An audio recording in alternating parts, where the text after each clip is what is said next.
and welcome to the Comic Conspiracy, episode number 113 for the week of June 24th, 2013. My name's Ryan Higgins, who is here with me this week.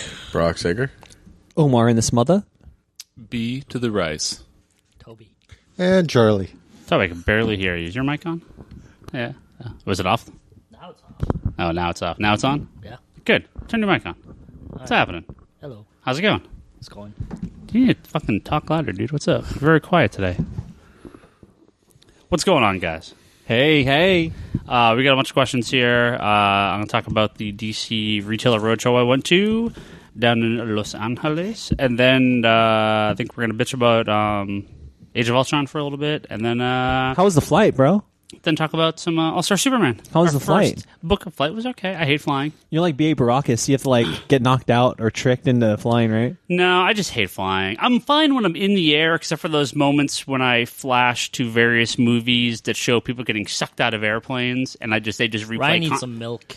They replay constantly in my head when I'm actually in the air. I wasn't breastfed either, bro. I can usually calm down at some point, but the takeoff, the landing is like the takeoff. I hate. He just fly like dogs, put him in a cage, put him underneath, and just let him go. The landing's fine, because once we're descending, I'm like, okay, the closer we get to the ground, the more chance I have of surviving if this plane explodes right now. I'm terrible. This isn't like a 9/11 thing. I've always hated flying. I loved your Lost tweet. Oh, yeah. It made me want to go rewatch Lost. Hell yeah. Maybe he will get sucked out of the plane, and maybe Ryan will be on a desert island. I always, especially after Lost, although I guess the tailies didn't actually have a great time, but I always sit in the back of planes. Always. I always will sit in, not the very last row, but as far back as I possibly can. You just don't want to be on season 1. You want to be on season 2. Yeah, I want to be a tailie now. Yeah, but now I'm always in the back. I figure plane breaks. I don't know. I figured that has a better chance of surviving. Didn't Mitch Rod and her crew, weren't they in the tail? Yeah. But I was gonna say the tailies didn't die. The tailies died though. The tailies all died eventually. Hang out with Evangeline Lilly and yeah. But I'm just saying You the had to also tails. hang out with Sawyer then, Charlie. So it's That's fine. Really? But I think the logistics of being in the guy. back half of a plane, you would have a better chance of surviving if the plane cracks in half. But anyway. Well, I'm pretty sure the magical island just takes care of all that for you. teleport you down. We got a bunch of questions here about stuff that we're going to talk about today, so I don't have that many questions. Bring it on. But I will read a few here. Let's see if I can find one. Make it a good one. It's Roadshow. It's I'm just waiting for the Roadshow. Here we go. This is from Joshua on Twitter. What's up, Joshua? He asks, how do you feel about the new Action Comics team of Greg Pak and Aaron Cooter, who I don't know Aaron Cooter. Well, I like Pack, so yeah. It's all good for me. Greg Pak has been he's been writing comics for a while now. His claim to fame was Planet Hulk and World War Hulk. I think that really kind of catapulted him to the next level. Toby's shaking his head. No, he did something bigger than that before. What? Robot stories. Huh? He did movies. It's called Robot Stories. In comics, I'm saying. I'm just saying that's where he made his name. Yeah, sure. Robot stories in movies? Well, I've never he heard made of his name It's an in independent movie. comics. He made a bunch of independent movies. Planet Hulk So and he World did War not Hulk. make his name in movies. No, he did. In independent circles, well known. Okay. Okay. But, right, in comics, I'm saying. His big comic, I think it was like World War Hulk and Planet Hulk And for Marvel. his Hulk run was awesome. Yeah. And Until now Jeff Loeb messed Until it up he a took little. over, yeah. Lowe But- fucked it up real good. And now he's coming over to DC, and he's going to be writing Batman Superman, which comes out this week. Yep. And he's going to be the ongoing writer on Action Comics. And this guy Aaron Cooter, I don't know him. He but did a bunch of new Guardian shit. It's pretty okay. sick. Oh, okay. Yeah, he did Yeah. I think he's doing Superman now. this the main Superman title. I think so. Yeah, I don't know if it's fill-in work, but I learned about him through. on Superman. Now? What's that?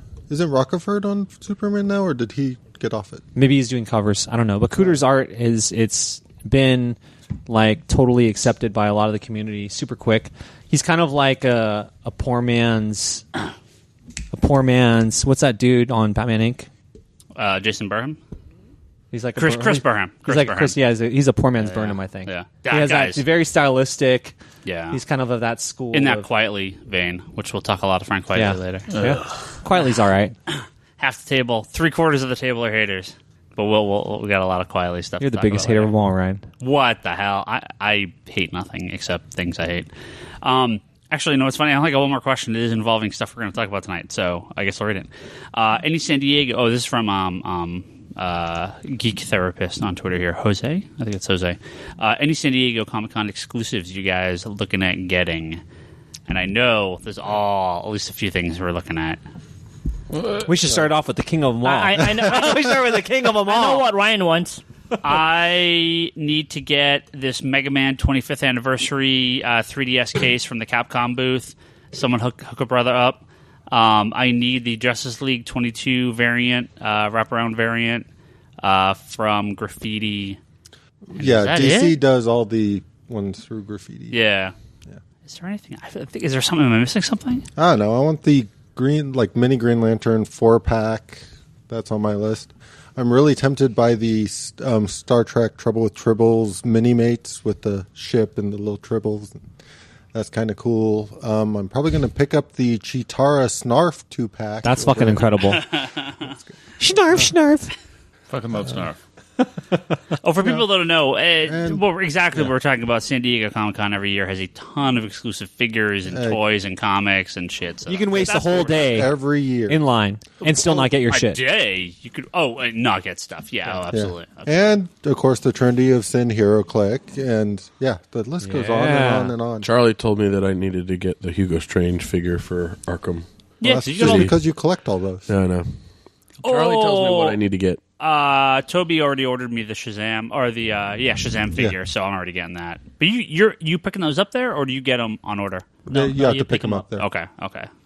You get some of them. Well, maybe not Graffiti, but like Matty Collector, they allow you to pre-purchase, and then you can go into a line and not have to. You wait for a little bit, but you're It's still a long wait sometimes. That for sure. line, when I did the pre-order for Death and Swamp Thing, was that when I went 2 years ago? Yeah. Dude, that line was like 4 or 5 hours long. I could have Yeah. walked right up to the Mighty booth and bought them on the floor.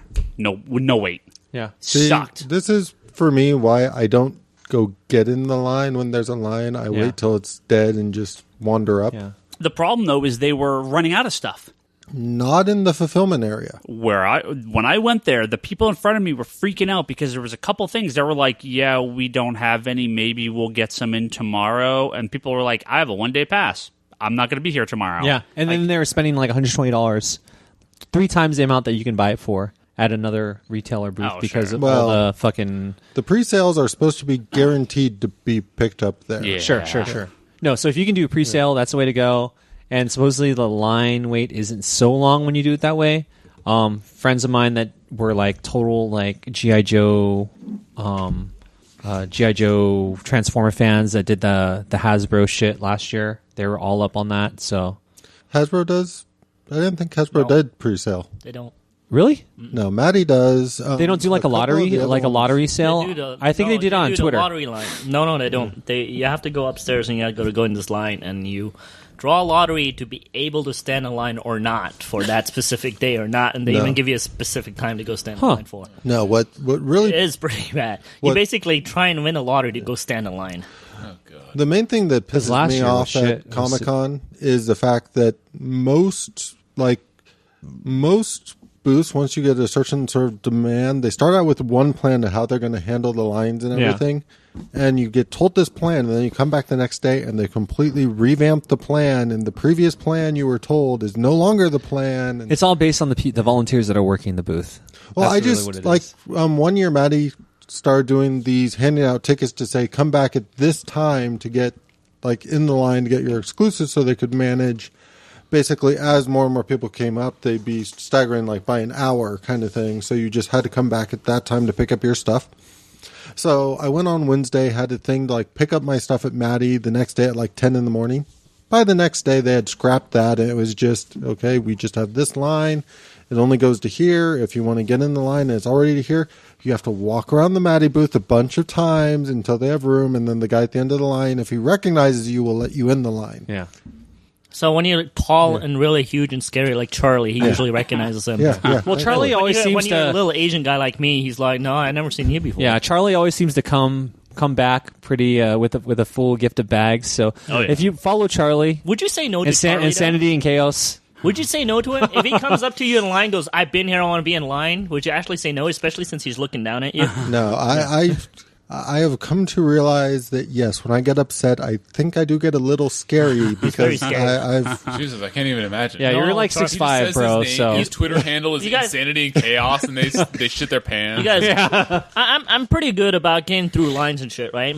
There was one morning I stood in line with Charlie, and Charlie was on a mission for something. I don't remember what it was. And I've never seen Charlie move that fast, and Charlie's not a small dude. All I see is like upper body, like just waving through this crowd of people. And I'm like, how is that even working? Because I'm stuck. I'm like, there's big guys in front of me. I can't get through. Yet I see Charlie's upper body just like slowly moving. who's gonna say shit to Charlie? Really? Dude, and I'm like in the back of Charlie, and then he's like already gone, right? Charlie, take me with you. Take me with That's why you guys need a Let- backpack Let so me you can sit on your carry shoulder him. like I'm your little kid or You're just something. in the wake of Charlie just moving through the ocean. I can imagine Charlie like you're just like throwing people around like the Hulk, like move, I gotta get to my exclusives.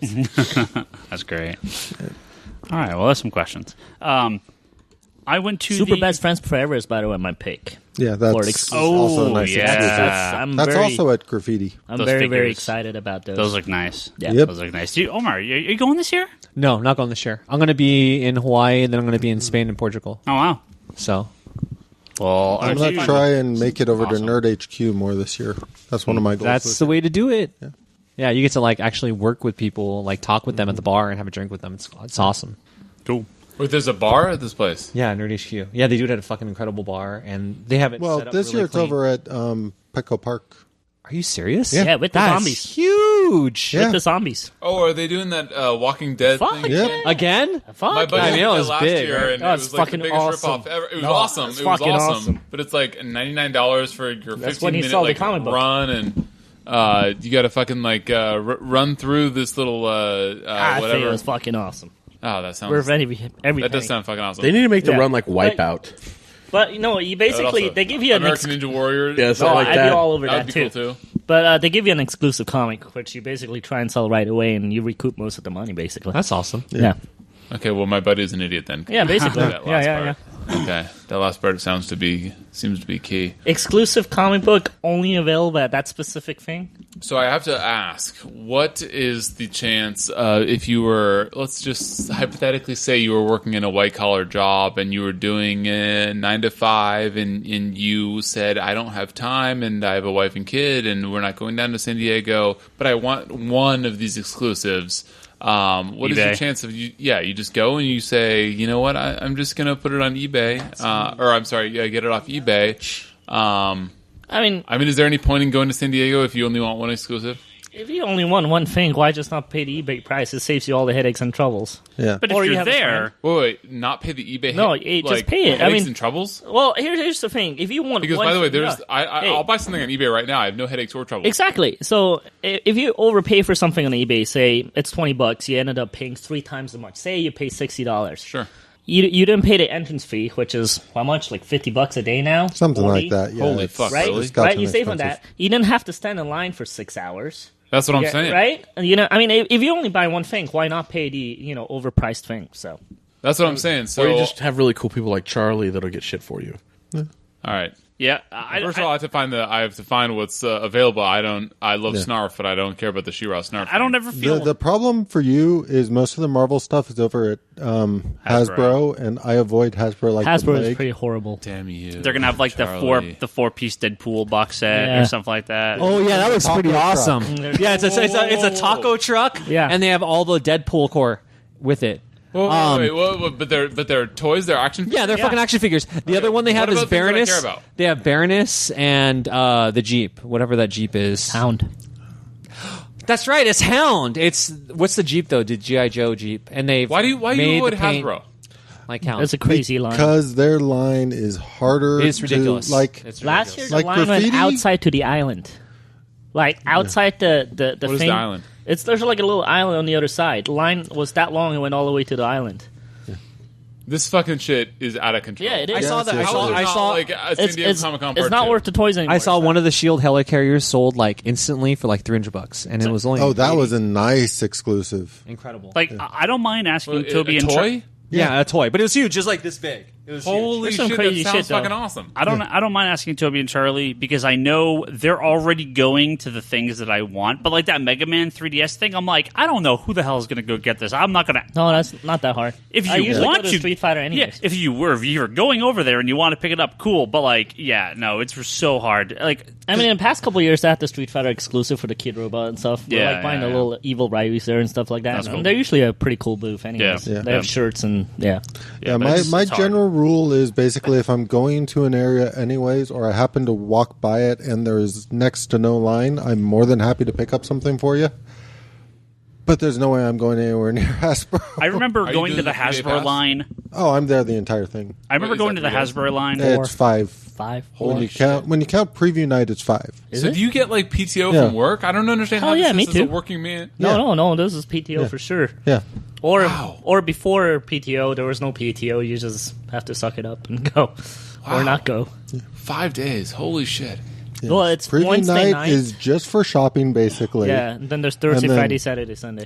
And that's when you're kind of do the, okay, do I want to wait in this line to go buy this thing, or do I want to wait in this line to go see this panel? Yeah, when I went, it basically I was up at 6 o'clock in the morning, got in line for one panel that was at like 2 in the afternoon. I sat in the room through everything prior, sat through all the panels, left, walked through the convention hall like half of once, and then Sunday. I remember going to the Hasbro booth on Sunday at like 10 minutes to closing. It was just like it looked like a It's like a- zombies have. It was like a supermarket. It's like a Walmart that had a giant, like 90% off sale. Yeah, it's like a supermarket like 2 months after like the zombie apocalypse. It's like Yeah. just empty shelves, and there was still like 100 people in line for the last 10 things behind the booth. Like it's Holy fucking fuck, crazy. dude. That's fucking Yeah. crazy. I mean, Bryce, you heard the story when I stumbled home from drinking one night, and Charlie calls me. He goes, "Hey, Toby, I'm in line." I'm like, wait, what? I haven't even made it back to the hotel yet. You're in line? He goes, "Yes, sir." I'm like, "All right, I guess I'll join you in a few hours." Wait. First of all, where are their bars open after 2? And or, Charlie, why the fuck are you in line at 2? Okay, The parties don't so stop at San that- Diego. They go Really? all night. Oh, Now I fucking want to go more. Joe Mad hashtagged what's happening this year Oh, really? on shit. That was like, oh, we didn't get to that party. What Well, are we doing this year? Charlie's seen me more than once. I think there's once I stumbled Yeah. back to the shuttle, and he's like, "Hey, Toby," and he's in fucking line again. I'm like, "Wait, what?" Charlie's got this nice But- fucking but restful Charlie night's knew sleep, something. and Toby's all No. haggard. Charlie knew something though because he got to meet Josh Whedon that night, so he knew something was up. that's He didn't pretty care to fucking share cool. with me. He just sent me off to the shuttle anyways because I'm going to see Josh Whedon later. Forget Toby. He's Whatever. gonna You're go just a later. line cutter. I hate you. I hate your No, kind. no, he just sent me to the hotel shuttle, and I went back to my hotel room. The next morning, I get a wouldn't want text from somebody Charlie. puking on me while we're standing in Look, line. next So morning, I got Oh, first- picture Point him, of Josh point him away from you. To me, the first night, it was just the mentality of, you know what, my hotel is not that close to the convention center. I didn't want to deal with the cab. Yeah. So I was fine with just crashing on the lawn that's like part of the Hall H line because the it was fuck Doctor out. Who the well, next he's a big, day. scary guy. Nobody's going to screw with a big, scary It's guy true. sleeping on the lawn. They Should probably we walk rob away the from little him. Asian guy or this gigantic behemoth Caucasian man? Like when I went in You're line for welcome like to the sleep on our sci. floor anytime you want to. Charlie. I was in line for like You're the welcome to sci-fi come sleep over panel, anytime. like the series of sci-fi channel panels. You know, there was like it wasn't even like something huge. Like Yeah, Doctor but Who. it was Community later in the day. Oh, the Community was the later one. Yeah, and I got there at 6 in the morning, and I was still like 500th in line or something like that. Yeah, it's Yeah. nuts. Holy shit! you go to San Diego to stand in, bananas. in lines. Yeah, Yeah, all you do pretty is stand much. in line. Sort of, yes. Yeah, I it's a- really want to go to San Diego sometime in my life, but I No, have a no, feeling it's that a- I will it's a- never go because of all these stories. Do you Unless guys- you walk by It is Olivia Munn pretty and just do a nuts. reach around, and then you're good to go. That's paid for The- your whole Do you trip. guys all know Or the Ryan story? Reynolds. Yeah. Do you guys all know the story of Bill Willingham? Why he doesn't do Fables panels there anymore, and why he started his own Fables convention? No. Do you know this at all? I guess it was 2 or 3 years ago. As Bill Willingham, writer of Fables for Vertigo, he had a Fables panel, and in the previous years, everyone that went to the panel would get like an exclusive, like 1-page or 2-page, like Fables comic book that he printed up specifically for this thing. Original, never to be reprinted, never shown again. Blah blah blah. Not online. And he was talking to the audience, and he's like, how many people are actually here for this panel? And out of 1,000 people in the room or 2,000 people, like 5 people. 10 people raised their hand or something like that. And he's like, I'm done. Just fuck this. And they're like, what are you here for? Like, oh, we're here for a panel that's at 5 o'clock at night. Yeah. And it's like 10 in the morning. Yeah, because they're just holding their spot in Right. their seat. But the problem is you have to do that to get into those panels. Otherwise, you never get in. They need to cut the amount of panels by a third and clear the room after every panel. Like, it's stupid. It's the stupidest thing that they don't do that. Holy shit. To me, what it really comes down to is, at least my strategy is, at this point, if there's one thing I want to see in a room and that's it, I ain't waiting in line for that room. But if it doesn't really matter if I have to sit through one panel that I'm not that into. There's it's the total one ways around after it too. More than once I got into a panel that was already in, and I was like, oh, bathroom. And they're like, oh. I'm like, I came out that door, no one gave me a pass. And they're like, just go in. And I totally just walked right in a bunch of places. Good for you. Yeah, fuck this guy. Thanks for announcing to everybody, asshole. Great, the secret's out. San Diego's going to have like Great, man. Now I'm not going to be able to get in just because he let out the fucking secret. Thanks a lot, I'm going to Ryan. make t-shirts that say the bathroom conspiracy. But no. You joke about All right, we'll have a ton more San Diego stuff to talk about in a couple weeks when these guys all get back. So I'm not going this year, but I am 100% planning to go next year. I think we should do a meetup next year. That's what some That'd be awesome. Ooh, a listeners meetup. were talking about. Avengers 2? Oh, wait. I mean, Will no, it have already come out? at the Justice League announcement panel, which is next year. Yeah. So Yeah. Next At the- year's... Hashtag next not year's- happening. Exactly. Next at the year's full- announcement that they're not doing it? no, they're announcing it. They're announcing it this year, and the full cast will be there next year. So it's all Yeah. good, man. I already know. Yeah, what do you yeah. question me? You know I'm right. Same summer as Man of Steel 2? No, Man Only of if Steel, Linda Card is a part of Man of it. Steel 2 is next year. Supposedly. That's what I'm saying. Next year. Yeah, no, Should no, be but, awesome but as next year Hippolyta. San Diego Ready to Comic Con sit. they will have the full cast for Justice League. That's Just why I'm like they going. did for Avengers is what Right. he's saying. That's why I'm going. Got it. I know think that this I'm shit, man. misunderstanding when San Diego Comic Con happens during the summer. July. I remember the last time I watched The Man of Steel and we waited till the end. We didn't have any after credit action fine. because it It's all wasn't good. a Marvel movie. It'll be after Man of Steel 2 next Christmas. 99% of the fucking movies. So are we going to talk of Age of Ultron now or what? No, yes. we're going to talk about the DC Retailer Roadshow real quick. Oh, and then we'll talk about okay. Age of I Ultron. That's really want to hear exciting. this. Hey, both subjects are very exciting and scintillating. I think so. I really want to hear this, though. I went to my second DC Comics Retailer Roadshow, as Hey. they called them. every time you say that, I keep thinking Antiques Roadshow. The first Dude, that's a one, popular fucking... I know, but that's Show. what pops in my head. well, this is the editorial staff of DC and VP of Sales and a bunch of other guys go to these private events with solely retailers, comic book retailers around the country. Where's my Jim Lee Black Cat? Yeah. When are you going to invite me to one of these things? Yeah, when are you going to take us? Good friend of the podcast, Seth Kane, was lucky enough to live 5 minutes from there, and in the past he's accompanied me. You pay your plane ticket, and I can get you on the list, and you're more than welcome to come. Turn around, Let me know next time. flip that shit, and you guys, yeah, that'd be cool. Actually, don't know how many people I'm allowed to bring. Like, Yeah, I would have totally gone. Yeah. maybe a couple people. It's really short notice. This time was really short notice, but it sounds like something they'll probably do every other year. Anyway, what it is, Damn it, Ryan. if you remember pre-New 52, they did this where I went down and got to just kind of they kind of give you the spiel of here's what's coming up, but it is kind of like a one-on-one sort of with a bunch of the editorial staff, and it's business. I mean, don't get me wrong, there's drinks and hanging out and free swag, but it is boring business stuff the rest of the time. So this is not like Business is never boring to me, Ryan. but you know what I mean. I mean, we're talking about returnability of stuff. We're talking about, this book's going to ship on time. We're talking about books being allocated. I mean, I'll get to some of that. And there was a couple things, like we found out about Greg Pak writing Action Comics, on Saturday instead of Monday. That's kind of cool, actually. So, because there's a couple things like that, but it was, there's not a lot. They're not like, oh yeah, and by the way, the Justice League movie starts filming next week. I mean, they can't talk about that shit, right? Yeah. So the first time was actually at Warner Brothers. I didn't realize at the time until I got there, this was actually a DC Entertainment, which is their West Coast office. This is where Jeff Johns headquartered, and this is where they do all the toys and Did you walk by him and he's like screaming at the office, "Hey, Ryan!" Well, it was on a Saturday, so the office it was actually really bizarre walking in, and it's like quiet here, and they're like, "Yep, it's just you guys here." So we're the only people in this giant building. Another movie pops in Ryan's head, and he starts freaking out about, terrorists. No, I freak out about hiding in a cubby there and popping out Monday morning and being like, "Yeah, this is awesome." You don't But- joke about that. I have to deal with that kind of stuff. Do you really? Oh my god! There's one jeez. dude that wanted to get to a party. He hid in the bush like the entire day, and then like in the evening he came out, and then that's when security walked him out. God. No. But this is on the level, and so we found out a bunch of stuff.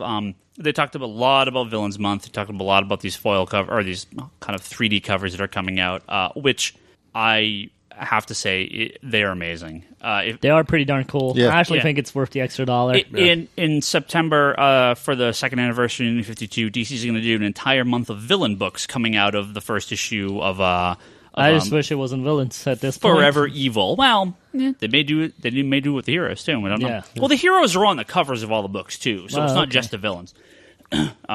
So Forever Evil is kind of the big villain event, and all the villains sort of take over. So all these books are going to have these 3D covers that are. It's not just like those old hologram foil covers. Like this is the entire page. It's this like 3-dimensional paper. I guess it was on the cover of Rolling Stone. And now they've actually gone through and put it through all their books. They printed a ton of them. They had to print them in advance. Charlie, to answer your question you asked me before the podcast, there was a rumor that they were losing money on every issue, that it was costing them more than $3.99 to print each issue, and that Dan Didio said that was a total misquote. They are still profiting on every issue, just not as much. They had so at $3.99, we get our standard discount. They are just not making as much on the back end. But no, they are making money on every single issue they sell. Because otherwise that'd be crazy if they're paying like $5 an issue and they print 20 million copies. Like what the hell? There's no way. No, there's no possible way that would happen. The only way I could see something like that is if they had to buy the equipment to start making these kind of things. Well, they talked about it. They said there's one plant in China that makes this stuff, and they used every piece of plastic in like an entire province of China. Like they literally could not print more copies. So there was, for people interested in these books, get your orders in and get your orders in soon, because there will be allocations, which means not every store is going to get every copy they order. And they're really, really cool. Yeah. I have to say, I was kind of like... If you guys saw the Superman one, which was not drawn for this format, the other ones are really neat. And it's really one of bizarre. each. Yeah, it's really bizarre, but when you look at it, it looks like it's like a warped page, but you could actually almost put your hand through it. It's really fucking cool. They're pretty neat. So kind of what's going on here, boring retailer crap, but... Yeah, for people that own stores or people that work at stores, or even if you're curious how this works, they basically had to print these before they knew how many people were going to order them. But like, let's say I go in and I order 10,000 copies of Batman, and I've never ordered anything remotely close to that. I'm not going to get allocation on 10,000 copies. They'll go in and be like, okay, well, look, you normally order 150. We'll give you 300, but you're not getting 10,000 because that'd be, or the Joker, I should say. That's not going to happen. So every store should get a good portion of their order. Some they may get all, some they may get shorted a little bit. But if you work at a store or you pre-order through a store, get your orders in early for these. And I'm assuming these are going to be exclusive to comic shops. As far as I know, that's actually a really good question. I don't believe there's any newsstand distribution on these. They don't ever do newsstand distribution of like the gatefold covers or all that stuff. Those are never there. So that's a really good point. Well, I'm just curious to see how prices reflect that on the secondary. I don't know. Yeah. I don't know. I know. I'm curious. I have a feeling they're going to be disappearing really, really, really fast. Yeah. Well, I'm ordering, New 52 number 1 numbers on all these books, which is not 10,000 copies, but I'm not ordering the 15 copies of Supergirl I order. I'll order 50 copies because this is going to be badass, or whatever the Supergirl equivalent is for that month. So as a retailer, you're seeing a huge spike this month, and then what, plateauing from there or back down to normal numbers? No, I mean, it'll go back down to normal, but they're getting a lot of, there's going to be a handful of I keep wanting to call it Fear Itself, Forever Evil crossovers. Marvel is awesome. And like the Fear Itself wasn't. And like the Zero issues. and like the Zero issues, DC said they saw a nice spike, and then it took a few months to kind of drift back down. Really? People like the Zero issues? No, I did. They sold I guess well. I shouldn't say with a mock surprise they liked them. I should say that was good for sales. Stores ordered a lot of them. Let me put it that way. Are we going to get some of those holographic point 1 issues? That's what I'm talking about. Yeah, they're all they're like the Joker 0.1, Two-Face, Batman 2.2, yeah. Nice. Can Catwoman be a villain in this one? I think there must be a Catwoman Hell something yeah. in this. I don't remember. I mean, the full list is out, so the previews for this comes out, I don't think Wednesday. Catwoman was in the list. She's got to be in there somewhere. Or is there a Catwoman? Is there like a Black Mask that's a Catwoman 23.1 or something? I can't remember. But there is not a one-to-one crossover with these books, so if you get Animal Man, I don't think you're getting a comic that month. But these things are worth checking out. And there's other cool stuff they talked about, and some stuff I can't Disclose. re-talk about.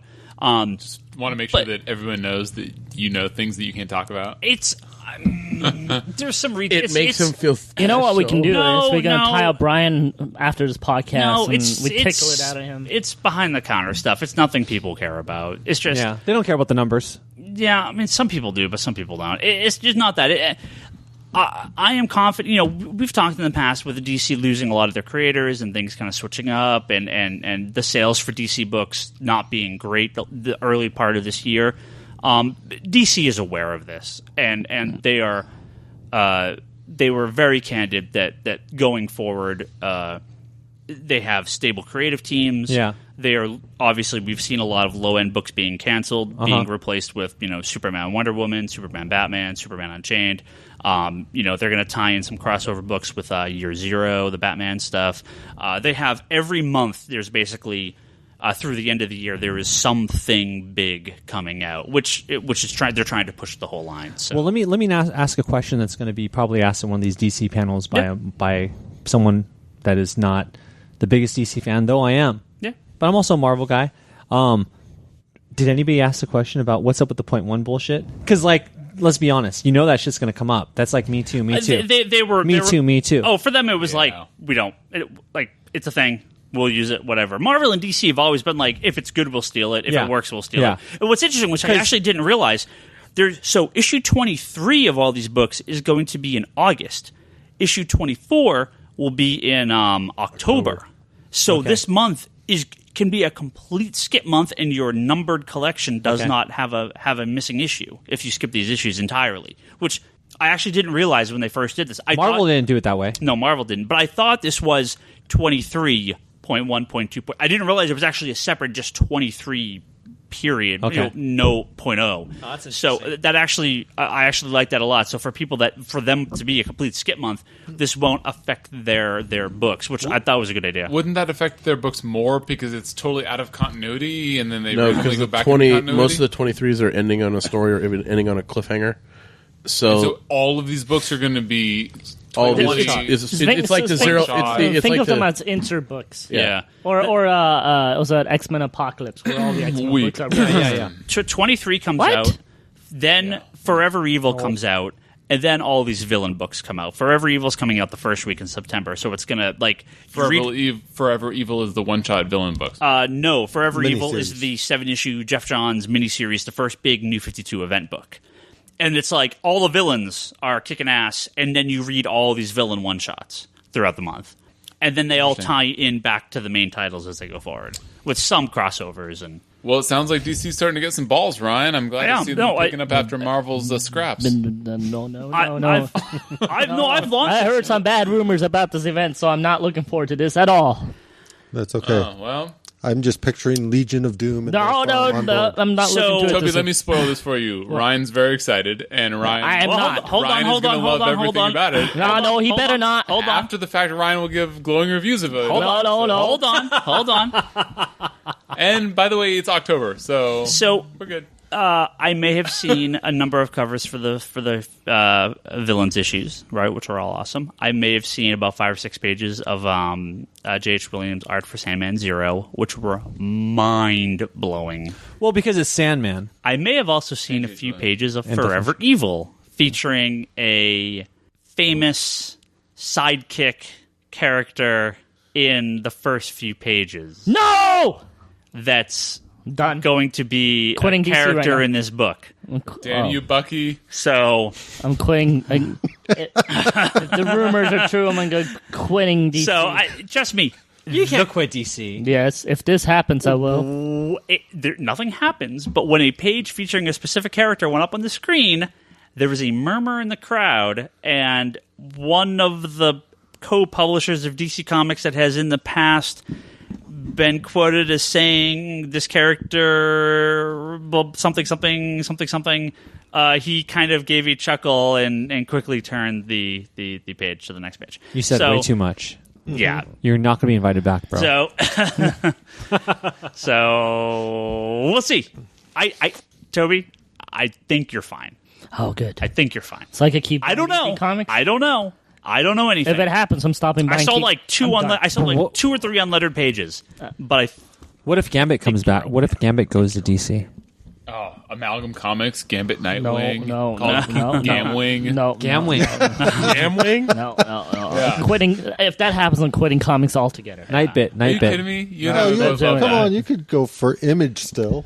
Oh, that's true, but yeah. Saga. so Always indie. But if my boy goes, Walking Dead. then my boy. I got a goes. cool little tour. A bunch of us got a tour of the DC Entertainment offices, so which was cool. Got to see all the desks. Did you Did you steal anything from Jeff Johns? I was totally like looking on people's desks, looking for like the secret, history of DC Comics, Okay. and it's like, nah, that's it. So DC Entertainment is still happening. It's not going to be WB Entertainment. And Is Jeff Johns' store Stop still very hating cool? Omar.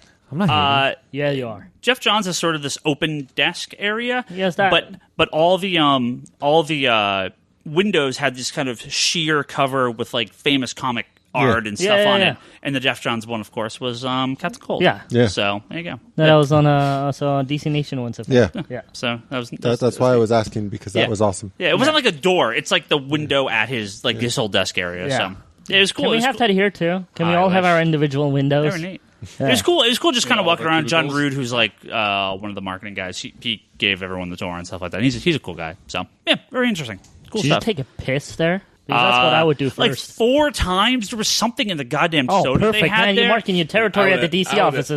I would have dropped a deuce. The guard was Yeah. like, the guard was. Of course you would have, definitely bro. would have, bro. The guard was like, yeah, whatever, it's over there, just go left. And I was like, totally unsupervised. You don't And I tell us started that, to Brock. walk because he goes, oh, it's in between these filing cabinets. And I'm like, oh, I see filing cabinets way at the far end. Oh, the of thing. course you do. So I start walking, and he's like, no, to the I'm like halfway down the hall, and he's like, no, back here to your left. And I'm like, oh, it's back there. Okay, never mind. Like, but I totally didn't see it the first time. Sorry, security guard. I really didn't see it the first time. Yeah. But yeah, I'd be so lost over there on purpose. Yeah, of Let me course. pee over here in this corner and then that corner. well, when you go in, there's like this big rack of comics. It's like got this black, like onyx kind of Batcavey looking thing. I and they saw a have, picture of that. Yeah. Yeah, they have all these screens up because this is where they make deal with the video games and toys. And it's not the comic books, but they have all the comics there. They have like Heath Ledger's Joker costume from Dark Knight. Did you try it on? Oh, it's all behind glass. Oh. We got to take pictures of I those. love that Those that's are why cool. he didn't try it on. It's all behind glass. Yeah. That stopped you? If I could have opened the door, I would have been jumping in. They that have the shit. Arrow costume on display from Ooh, Smallville. Ollie porn. Did you try that on with no Smallville. shirt on?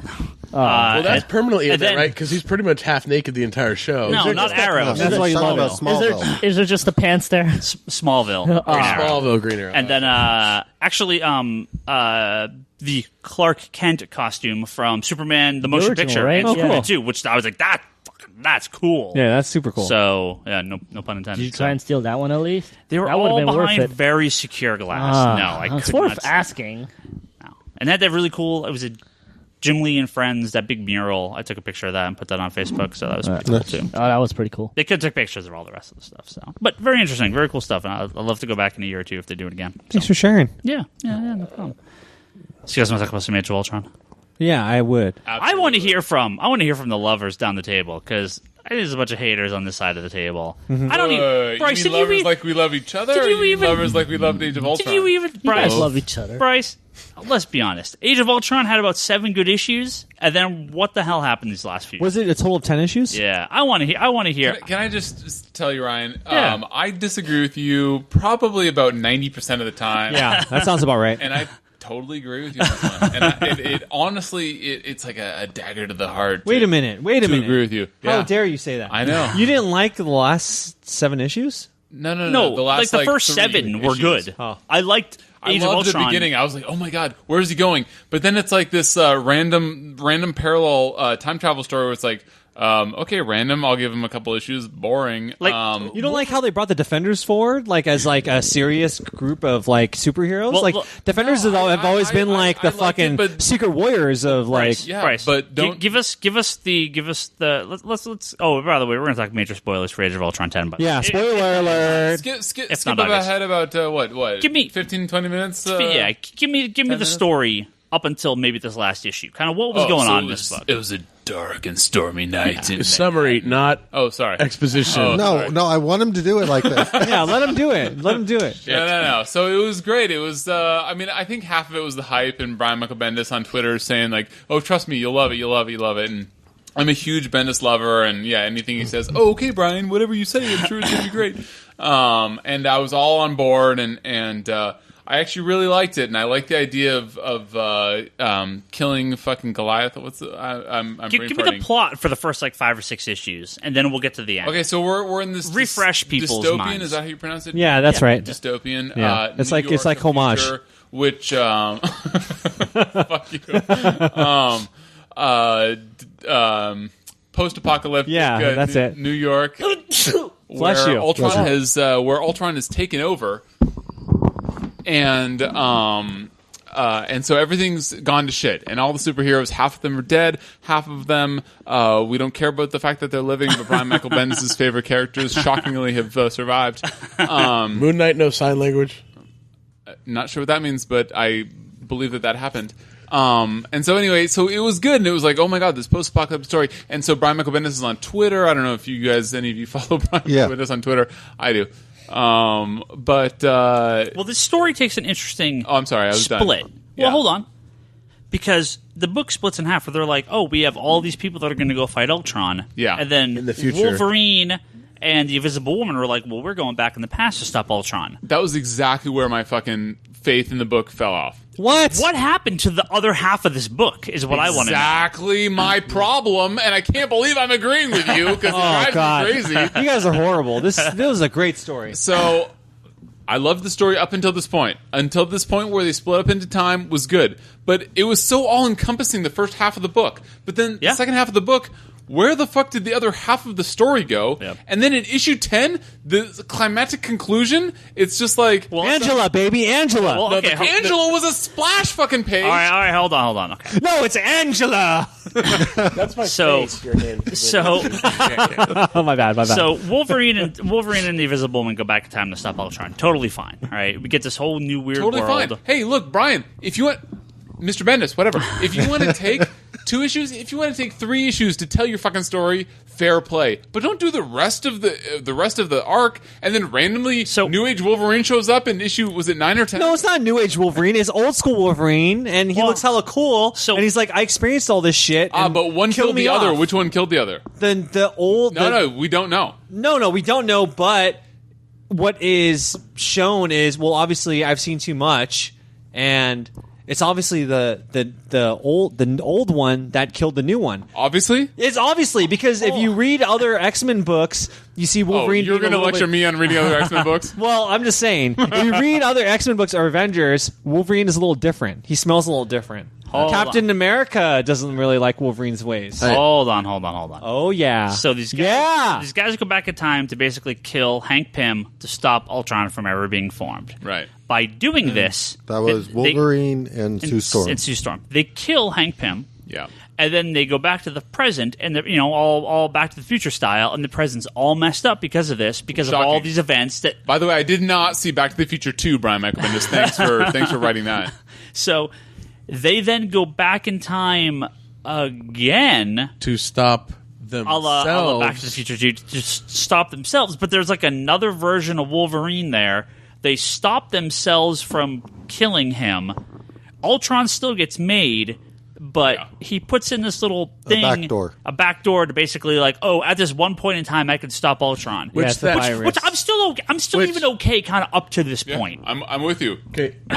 My fucking right eyebrow is raising the whole time I'm reading this. I'm not sure about this. I'm still mostly okay. Yeah. But then for some reason they have to kill one of the Wolverines, which I still don't really because the understand. butterfly effect, man. The butterfly effect. No, they clearly haven't read any Claremont Wolverine. Well, they go right back to the the present. So why did they have to kill this Wolverine from the past? Like I either misread it or I'm clearly not getting something here. But then they go back to the present in issue 10, and in a page and a half they beat Ultron. Yeah. The most very anticlimactic fight. And that's not even the insult. I'm sorry. I was going to say, my issue is, so from issue 1, and I remember talking to you about this quite a bit, I wanted to know how Ultron managed it to get to sort of like the post-apocalyptic he always adapts. world. Because By the way, they show Ultron what would have been the start of this. For They the showed listeners the of this start of podcast it, that weren't but privy it to this doesn't- conversation, Charlie didn't like the AU issues. He had no arguments when he was talking to Omar and I with the regular story. Well, but even with the regular story, I remember telling you the AU issues I liked because they filled in a little bit, but when this event first started, I kept looking at like the Avengers Initiative, the teams they had built, everything, and like for the life of me, I couldn't understand how the world could literally Spider-Man goes to bed, Spider-Man wakes up, and you're in post-apocalyptic world. Because that's what's happened. He said he went to bed, and when he woke up, the world had turned to shit. He was in a coma.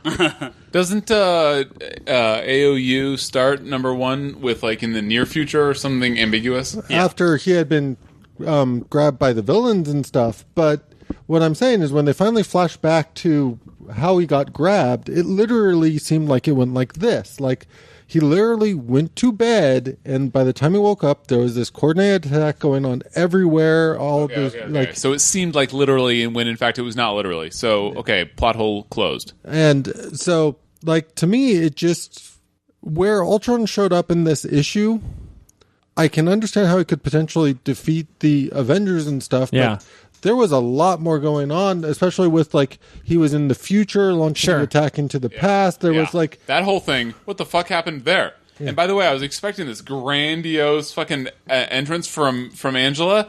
She shows up on a fucking splash page. Hold on. That's the other part of issue 10. That's a totally other. Oh, sorry, subject. we're not even there yet. No, holy no. shit. That's the whole. I liked We haven't even broken time yet. You have to break time first, then we can get to this. Sorry, thank you. Hey, at least they didn't go to white.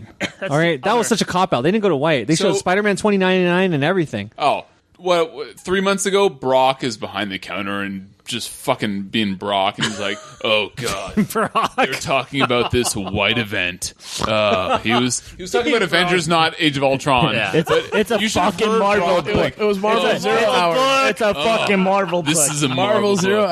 Hour. 0 hour. They're talking about the white event. It's obviously they're just ripping on DC's white event. 0 hour. Marvel has never No, had not an even 0 original hour. idea ever. I think Flashpoint. They said Marvel No, Flashpoint. Brock said behind the counter, he's like, "Oh god," and this is my Brock impersonation, which is not accurate at all. Yeah, it's pretty bad. He's standing behind the counter, and he's like, "Oh, they're just trying to copy DC. Oh, fucking Marvel. Oh, and their white event 0 hour." By the way, has that come to pass, Brock? The answer is no. Before you answer, So they beat Ultron in a page and a half, and yeah, that was fucking bullshit. and everything was done. Can we be honest? Age of Hank Pym is not that big of a seller. The book is all about Henry Pym, Hank Pym, the Avengers, and what he's done, how he's a part of it. He's always the evil bad guy because of his ambition, and you guys don't get it. That's why you guys love Man of Steel.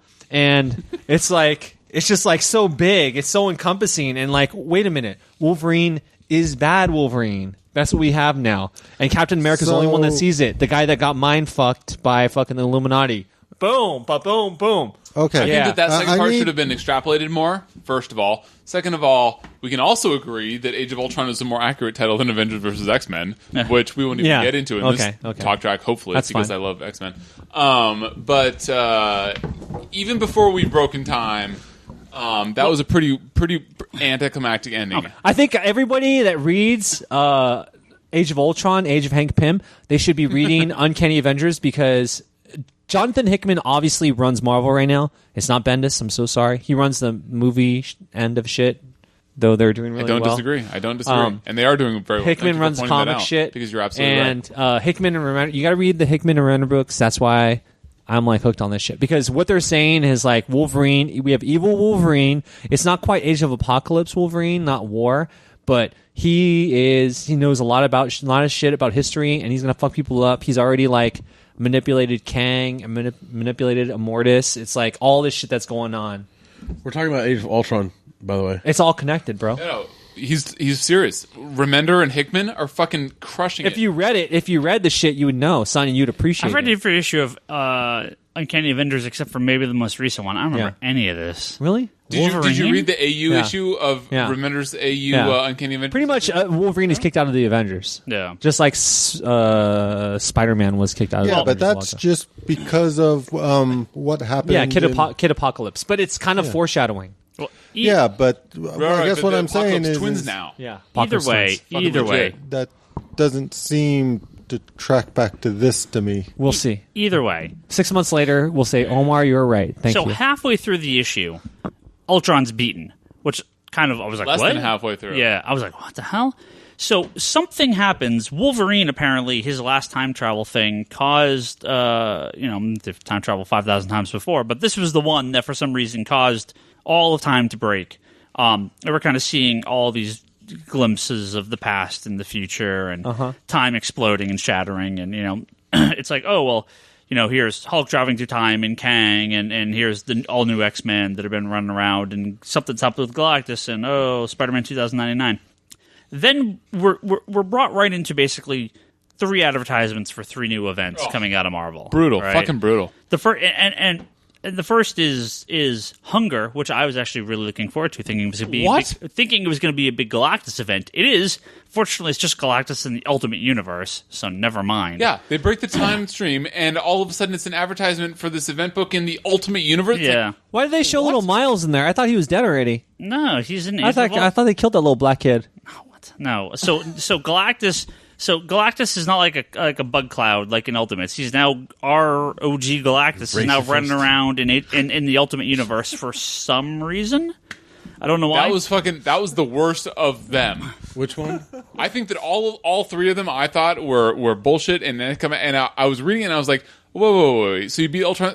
Wait a minute. So now the Ultimate Universe is part of the 616 universe, or why are they showing us this if it's if it is non sequitur? Galactus gets kicked over because of this time break to the Ultimate Universe, which is fine. And then they show Hank that's Pym not fine. forming That's fucking brutal. getting the idea to form the Avengers AI. And not only does he not say a single thing like enticing you into the book, he just says, what does he say? Like something like, "Oh, I have an idea." Yeah. And then the next it's page, break it's an page advertisement to for- an advertisement for Robot Avengers. Yeah, which yeah. is like fucking boring. And then the next page, it's like, Even though I love oh, Avengers.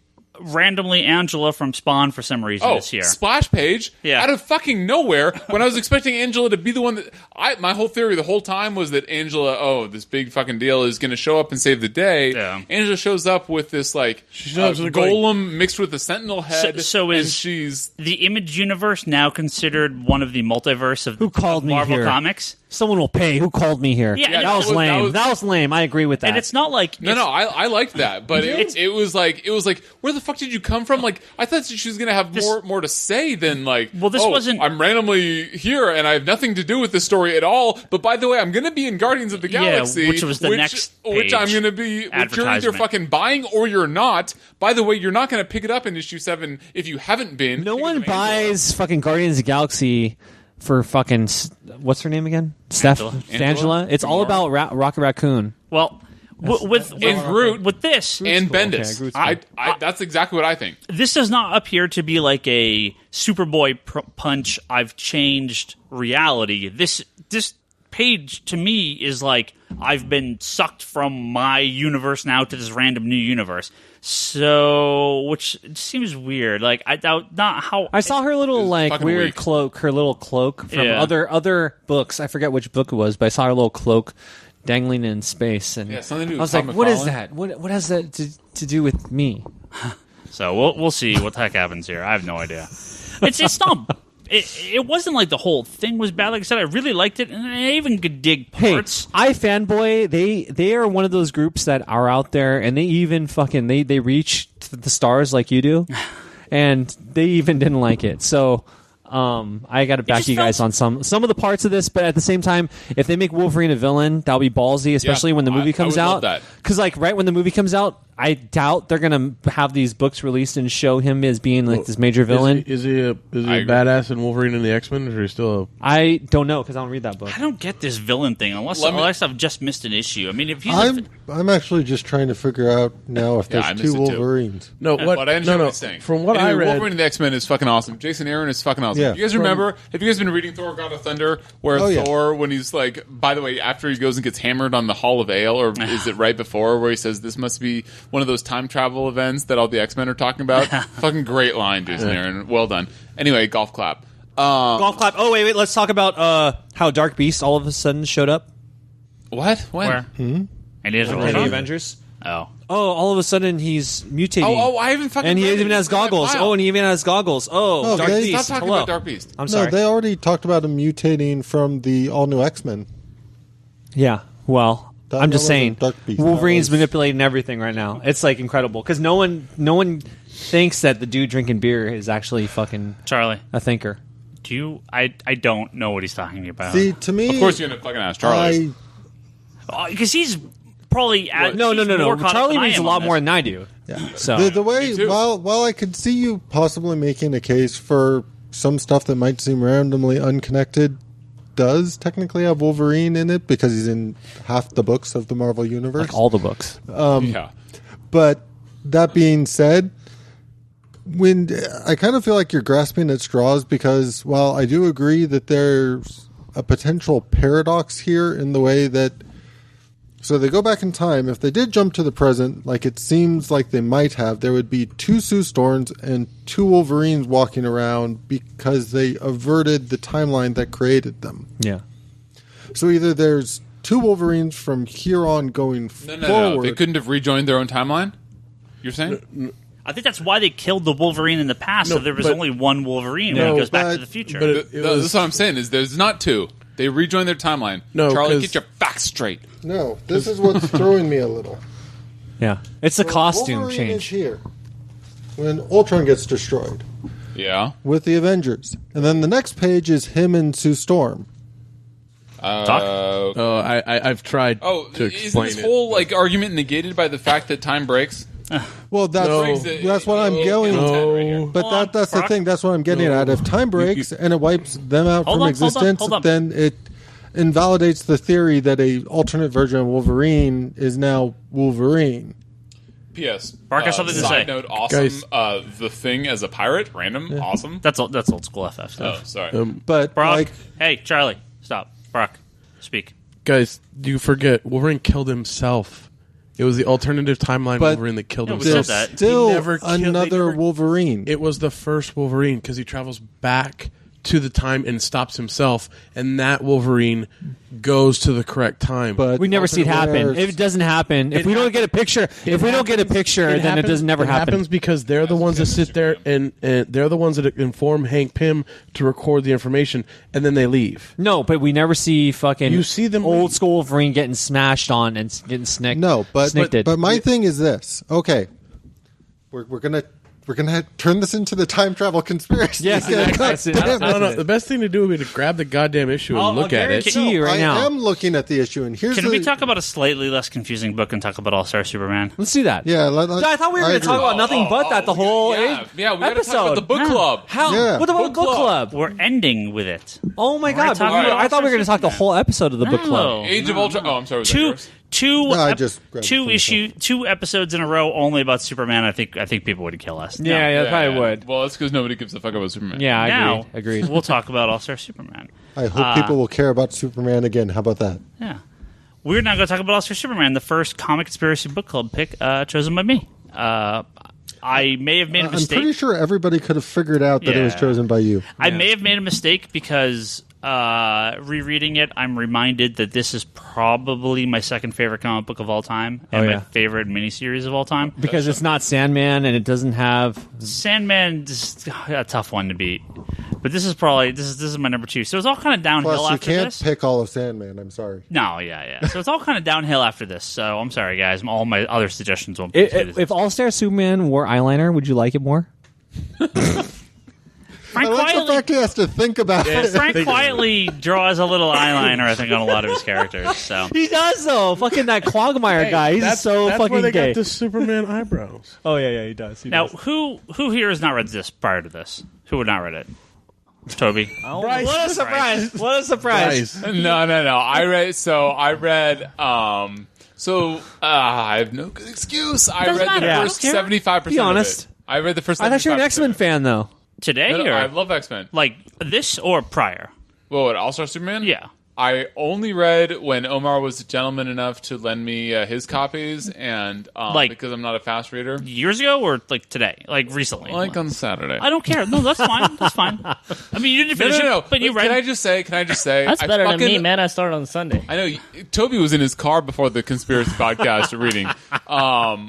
I loved it. I really loved it, and I was shocked because I'm 50-50 on Grant Morrison and like 0% on Frank Quietly, and my turn will come. But I fucking loved it, and I wish that I had like set aside more time to read it because my experience. I love shockingly X-Men. My experience with Quietly and Grant Morrison on X-Men was not good, so I was like, oh, this fucking guy. But I fucking loved it, and my turn will come around. Yeah. But I only read 75% of it because Okay, I that's put fine. it off. But I wish that I hadn't because it was really, really You good. probably read Fine, as far as finish I it did. Well, I read 7 further. or 8. No, I read further. Well, we can. The story on this. This is a 12-issue than 75 miniseries Thunder. by Grant Morrison and Frank Quietly. They came out in like what 06, 07? And Jamie Like Grant. that. Oh, 5 or sounds 6. Yeah. It was pitched as the 12. The 12 challenges for Superman. Right. This is before he dies. This is the last 12 things he's going to accomplish before he dies. The All-Star line wasn't pitched as that though. Right? No. All-Star was supposed to be like the best comic creators doing the best standalone comics, and we got All-Star Superman and AKA their response to the Ultimate Universe. not really is different. Kinda. But really. Kind of. But we also got like a third of All-Star Batman and Robin that never Right, finished. because Frank Miller shockingly And Jim wasn't Lee. able to deliver. Yeah, and then nothing ever came of it. So Because he was too busy that- eating out Scarlett Pretty Johansson. horrible. Let me see here. I had my right hand and 3 fingers were cut off. How many titles of All-Star anything came out? yeah, 1.5. 1 1/3. So I'm able to count? Well, Yes. am I right? Yeah, you're fine. Okay. There was supposed to be also Wonder Woman of Adam Hughes. He's still saying he's to work on it, but yeah, whatever. It's going to be like All-Star 15 years from now. Yeah, but this book to me is I think this is Grant Morrison. This is his finest work. It's This a good pick. This is I what gotta he was say. doing. Great. This I was surprised by this pick. everything that he Well, you surprised? read Yeah, and I did up wasn't to surprised this. at all. It's like Superman's coming out, he's going to pick this. Well, Everything yeah. that Grant Morrison has kind of done, surprised how I good it think, was. led to All-Star Superman. Although I've heard this before, if you listen to the Fat Man Not Batman podcast that Kevin Smith does a few months ago, he had Grant Morrison on there, and one of the things he talks about in it is how much he didn't. Now, this Bryce is going to laugh at this. How much he really didn't like Marvel comics growing up, because well, hold on. He goes, a lot of the comics he read, which were DC, were guys that kind of did their job. They went, they stopped the bad guys, and then they went home. The Marvel books were this sort of long running plots and the troubles of the regular person and all these things, where he saw the superheroes, especially like Batman and Superman and Green Lantern, as sort of these guys that, again, they went out, they solved their crazy crime, and they went home, right? It's Marvel's daytime soap opera and DC's nighttime drama programming. Sure. It's like, the one-shot. All the old DC books up until the 80s were like these one-shot stories where they go, they do a thing, and they go home. There's never like this ongoing drama between the characters. The quality that is Marvel. All-Star Superman, especially if you read All-Star Superman with that in mind, it's a lot like what he does with Batman, where he takes these goofy old Golden Age and Silver Age concepts, runs them through the Grant Morrison, Frank Quietly filter, and this is really like prime Superman. This is him without many troubles in the world, despite this overarching plot of him dying, supposedly. And we are going to spoil a lot of this book, so be warned of that. It's only been out for like 9 years. Yeah. And so every book is a standalone one-shot story, and a lot of them are sort of homages to these crazy Silver Age and Golden Age stories. But there's an overarching plot, which is him trying to basically do these last 12 things before he dies. Yeah. So to me, it's been prophesied, right? Which, speaking of time travel and Grant Morrison and all this crazy stuff, there is all sorts of wonky. Was it kind of a play on Hercules then? Well, there is right, exactly. Oh, you're talking about like the 12 labors. The 12 labors, right? It is exactly that. Yeah. Which there's stories Samson like and Atlas show up. Huh? Yeah, Samson and Atlas, right? That's a play on an old Superman in one issue. I mean, they showed up occasionally back in the day, but where they show up and they they're trying to win Lois Lane, and so this is again his riff on that storyline. These crazy Kryptonian guys that are like, nope, we're going to rule Earth. I mean, we're these crazy Kryptonian astronauts that we found you and we're going to go do stuff here, and they're villains, right? At the end of the day, basically, and it's all these one shots kind of leading to this pretty epic battle with Lex Luthor and then the quote unquote death of Superman. Mm-hmm. What do you guys think? I mean, give me your little bits now that I've kind of set up the story here. Brock, I know you're not the biggest Quietly or Morrison fan, so what's I like All Star Superman. I liked it when I first read it. It's definitely something that you need to read in at one chunk, not. I've read this maybe 3 or 4 times now, and this is probably the first time I've read it start to finish in two sittings, but in one day. Definitely the preferred way to read this. Yeah, there's so much stuff that you see. Because there's a lot of stuff that like you reading it again. I noticed like things, and I laughed a little bit more at the book, like especially with the 2 astronauts and Superman's telling him, and they're sitting there. Well, you shouldn't have left this key lying around, right? Like and then the perfect cocktail from Lex, which is something that you have to kind of be paying attention to. But no, the book is definitely, I think, fun in the sense of that it does incorporate a lot of different aspects of Superman, and it's nice to see kind of a mature Superman like kind of hold his own, and he has a son Eater that he's taking care of, and there's like all these really like just big idea things in the book. This is the big barrel-chested pre-crisis Superman. It's the randomness of the characters. I think that's where some people get lost. Can get lost for the book, but for me, I enjoyed it greatly. And I don't know, Quietly has to me done the best job at drawing Clark Kent and Superman, because the distinction between the two characters, you saw like a physical difference. Like it almost looked like Clark had like a double chin. Yeah, they do. He does a great but then job. when he's Superman, he's kind of up, and he has this just presence to him.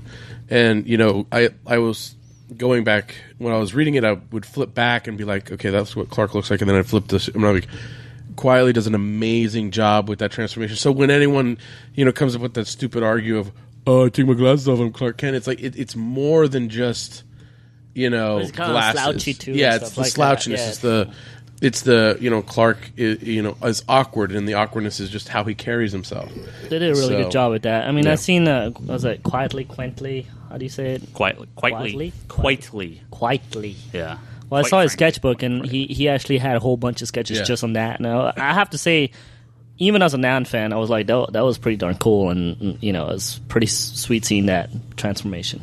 I want to, real quick, because I'm going to intersplice here with a few times things from the forums and Twitter here that people have said about this book, because we asked people to give us their own ideas.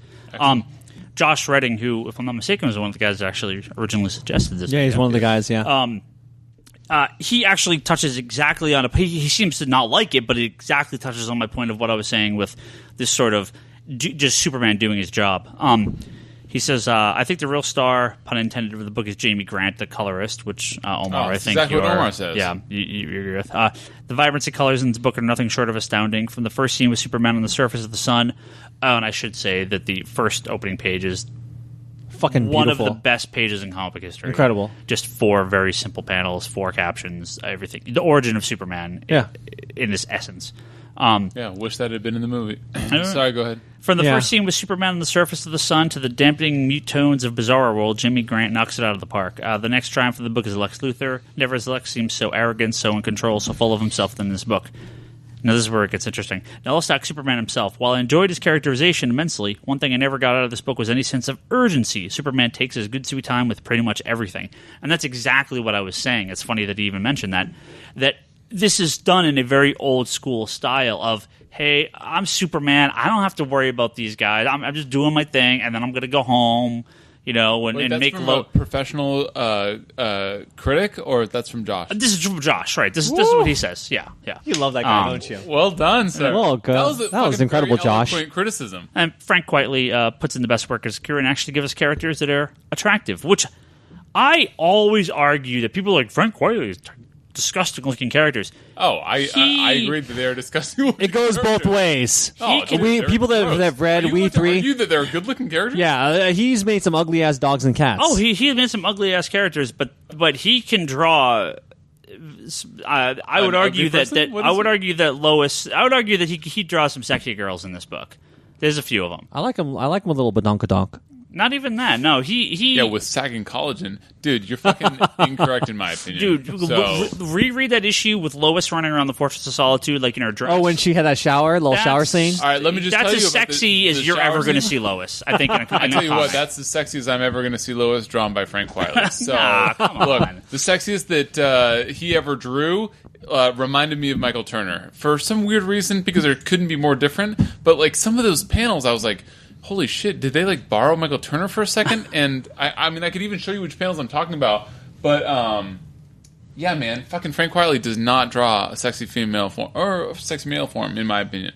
But I fucking love that call about how they make Clark Kent look different than Superman. Yep. That is a fucking great call. Hey, Josh, thank you for bringing this up because this whole idea of the book club, great idea. Yeah. Omar, what do you think of All-Star Superman? Look at this. All I gotta say is All-Star Superman to me. That's literally one of the pages I was thinking of. Yeah, All-Star Superman to me. Fucking fly, but dude, I would definitely. She's fucking saggy bottom Frank Quitely collagen. It's just. Sorry, I didn't mean to interrupt Omar. I did twice now. No problem, brother. It's all good. I interrupt everyone every week, so it's only fair.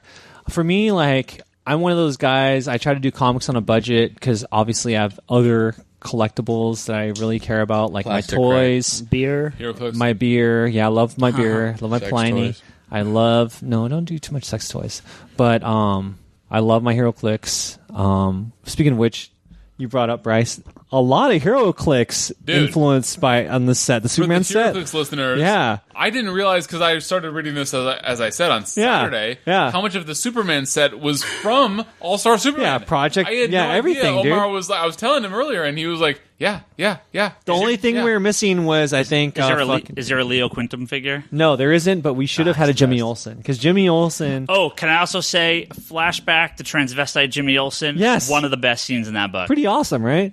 Zabaro, Bizarro, Superman, Lex. And I was going to wait, but Lois you brought it up. Superman. You brought it up. Oh, dear. Zabaro is one of my absolute favorite characters of all time. You feel sorry for him. You feel bad for him. He's not irreverent. Teenager Ryan, what are you doing like him?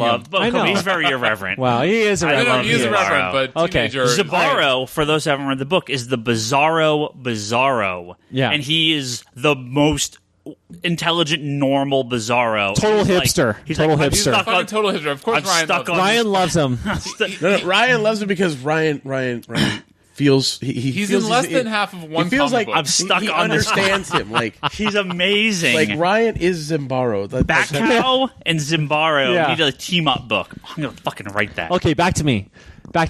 So again, comics on a budget. I try to do things that make sense because comics these days are not cheap. Back in the day, I used to spend like $1.50, 75 cents on comics. Now I spend like $5. I saw Frank Miller. I saw Batman. I saw Jim Lee. I'm like, sexiness. I'm all over it. I opened the book. I read it. I'm a Batman fan. Read it. See him hitting it with Black Canary. Liking it. Overall, Robin, fucking with Green Lantern, who has become one of my favorite heroes of all time. Like, just like totally treating him like his little tool. I was like, no, this is not happening in my world.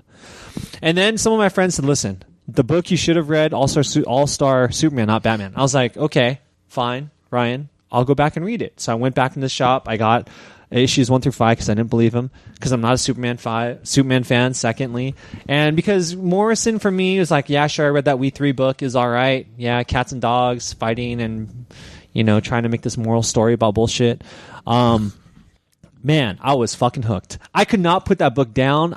I read it issue to issue, panel to panel, and I was like, this is some compelling shit. And I really wish that Superman to me was I wish that was the introduction to Superman. That was the reintroduction. And then, of course, Jeff Johns got into his Superman stories, and I love that shit too. The jail scene with Clark and Lex, they're all cruising through, and Lex is like, "Oh, feel my muscles," and all that bullshit, and like, Clark is like playing it off, like he's like, that to me was like a total layer cake of Superman, Clark Kent persona that the story should be told to people. We didn't get that in Man of Steel, and it was just like he just flicks like one little guy like with his finger, and Lex doesn't realize. Lex is like, "Oh yeah, yeah." Go hang out with my step niece or whoever the fuck that emo bitch is that hot goth chick. Another very attractive that Ryan loved. Yeah, well, you loved her because she had more Yeah, makeup on. see, than what's funny fucking is anyone. Ryan is talking about all these sexy women that Frank quietly draws, and yet the only panel he owns from this is the one that looks like he's holding a penis. Okay, so back to me again. So I flash forward. You did a great job, by the way. I loved it. So going back from the jail scene, now going to the future. I think this is one of more of the final scenes, like where it seems to me like Lex knows that Superman is Clark, Clark is Superman.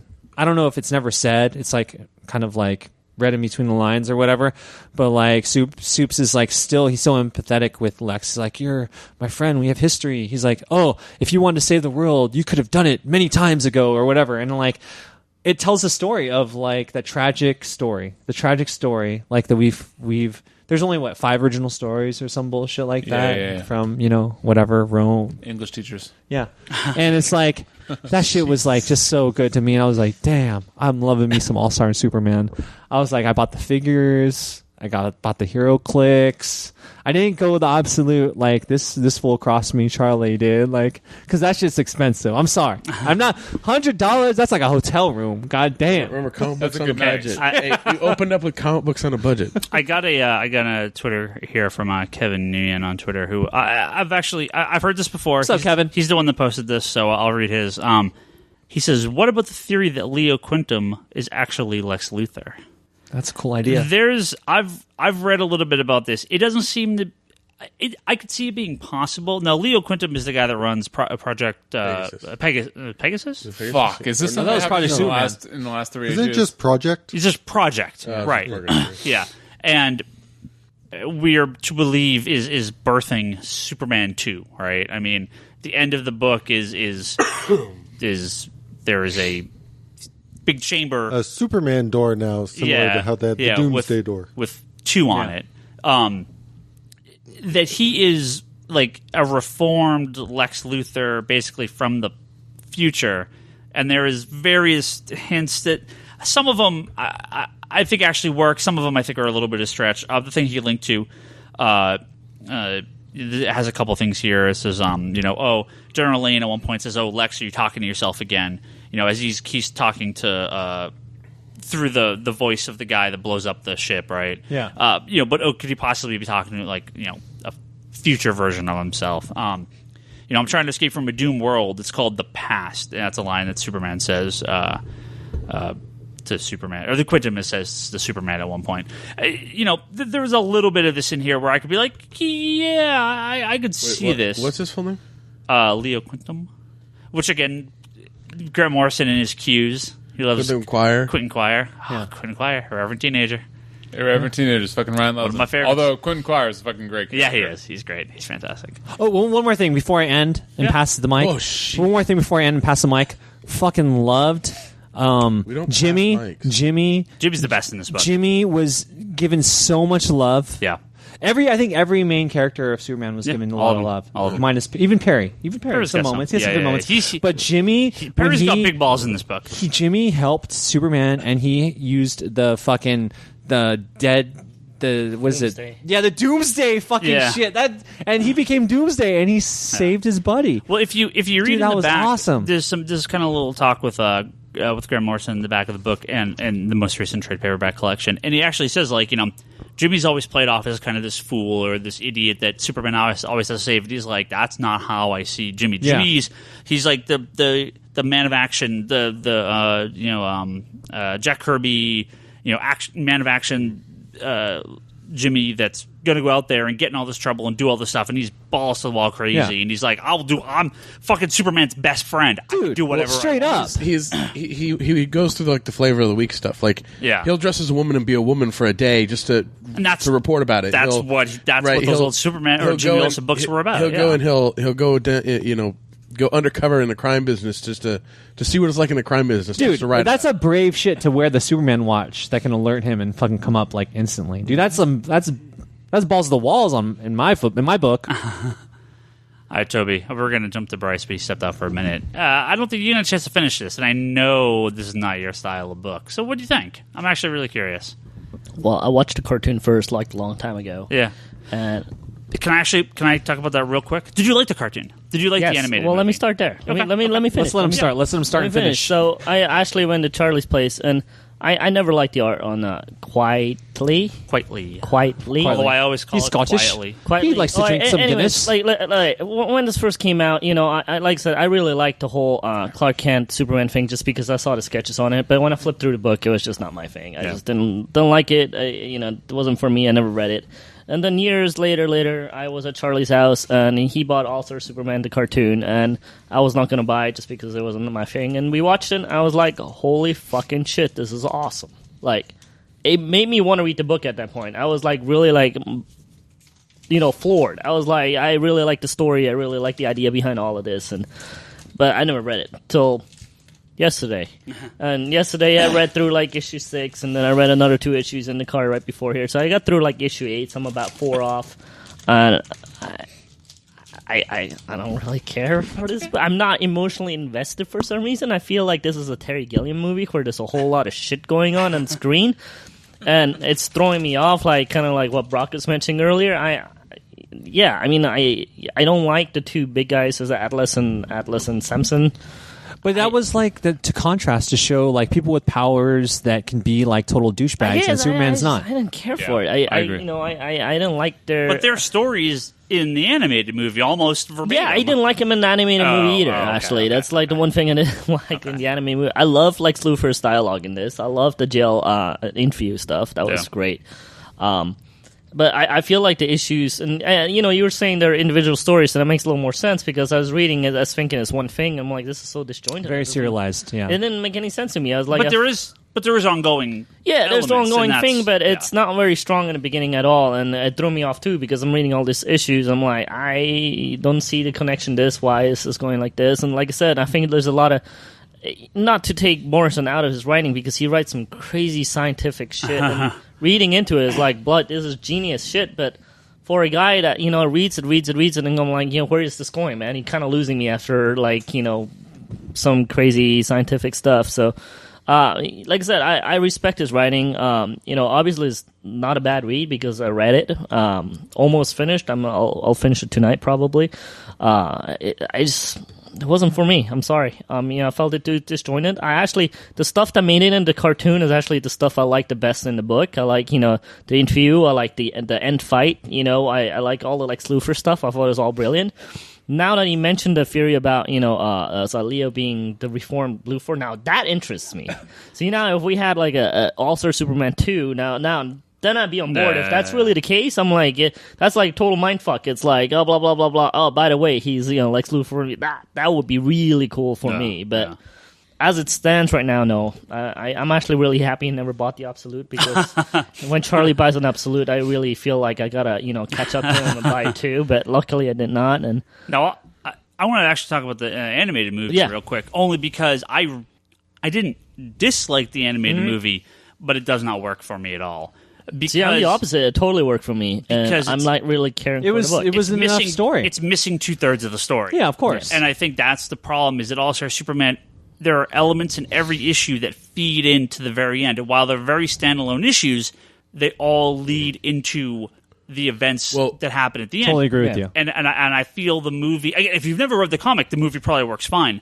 Yeah. But knowing what's missing... Which part it worked in my favor. Yeah. Knowing what's missing, I'm like, but this feels like 4 random adventures and not the continuing. Well, the first thing I did walking in here was like kind of like, hey Charlie, I'm not really digging this. What's wrong with me? Like, do I have to read the whole thing for it all to make sense? And he kind of responded, well, if you didn't like the first 5 issues, you probably won't like the book. That's true. If you're 2-3 issues in and you're like, this is just not working for me, the rest is. I mean, I'm not hating it's gonna it. get worse. It's just not for me. Right, I really. that's the case with if you don't like the first 5 issues. Spoiler alert. Yeah. Well, and the thing is, I don't like the new X-Men run either.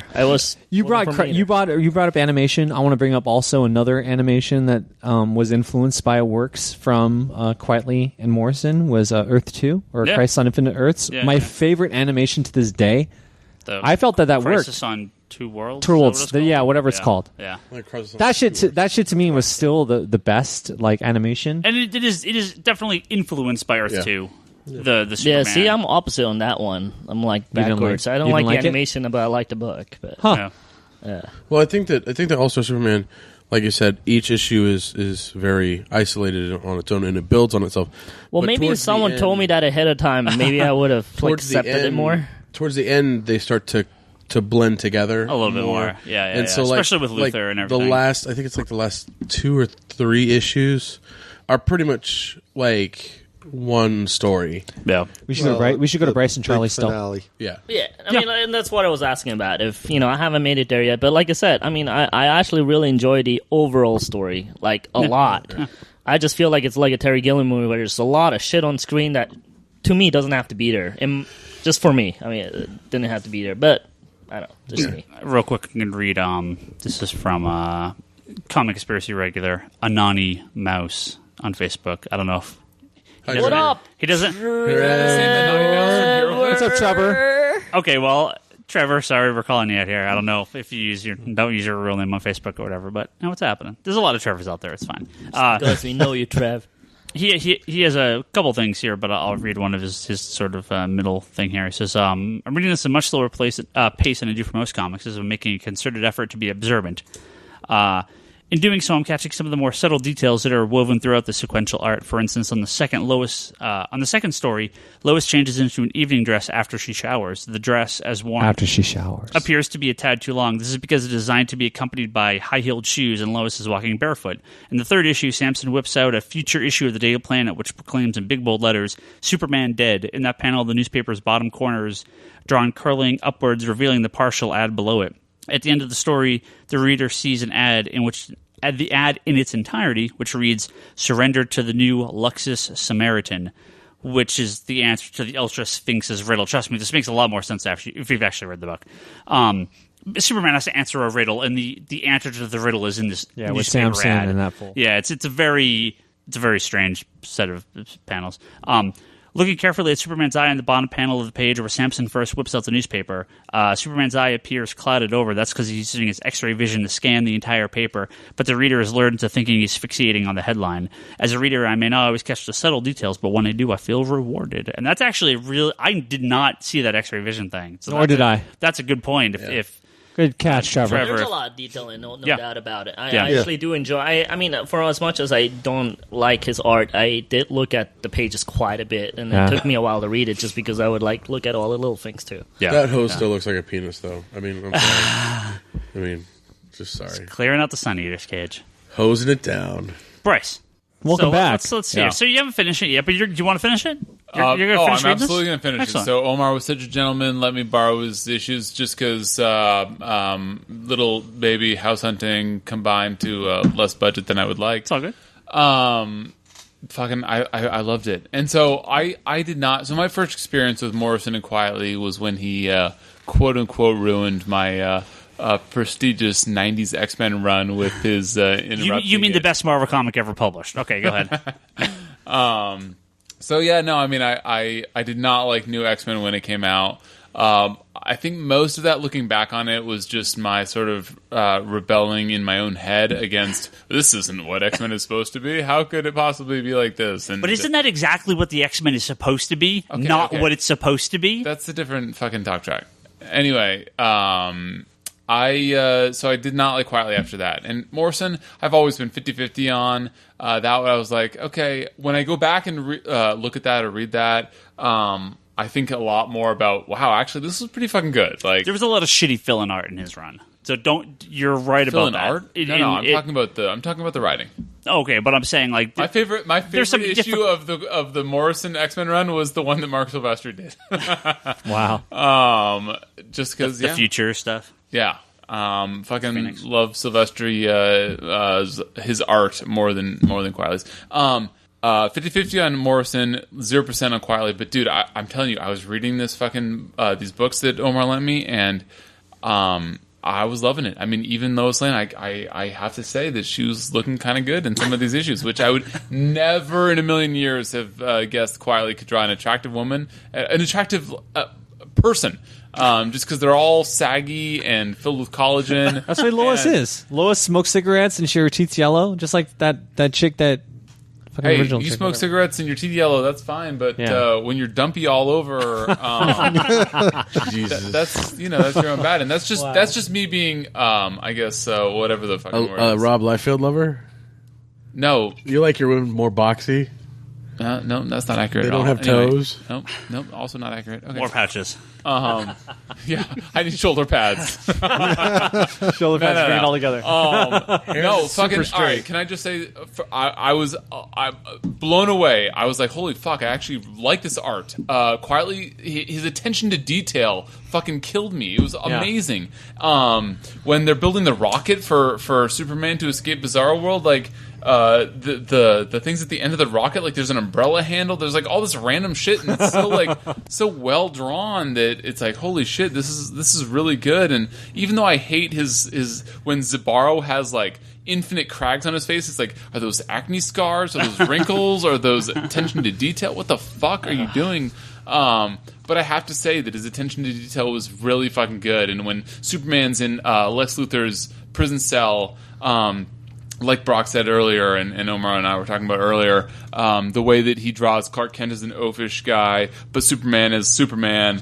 But you can't really tell the difference between the two of them unless you're paying attention. That's great. And then when he trips on the electric cord and he keeps saving Luthor's life throughout the issue, fucking so well done. Yeah, that actually, that whole sequence, you'll see him look like Clark, and then when he's doing something Superman-ish, he looks like Superman wearing glasses, and then it hops back to him. Oh, I looking didn't like even Clark notice Kent. that. Oh, he has a page open right I'm going to now. hold up the page here. This is in the very first issue. This is when oafish Clark Kent is walking through the office and knocking everything over. And I'll actually probably use this as our tag for this comic because this is one of my favorite that's panels. awesome. When I saw that page, I was like, or that panel, I was like, I never even considered that's like that. What an amazing way to draw that. It's incredible. Exactly. Yeah. Gary Frank did it better though, I think.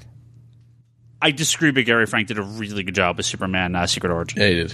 So anyway, So yes, I loved his art, and I was shocked that I would like his art because I hated all the dumpy chicks that he introduced into the X-Men. Dumpy, I love that. Fucking notorious for having hot chicks. Misogynistically male, heterosexual hot chicks. But Versus what other type of hot chick? The dumpy chicks. The hot dumpy chicks? the antonym of every word I just used to describe. You can look it up later when you re-listen to the podcast. No, but what other hot chicks? I liked every element that Quietly drew. I was shocked to appreciate his art.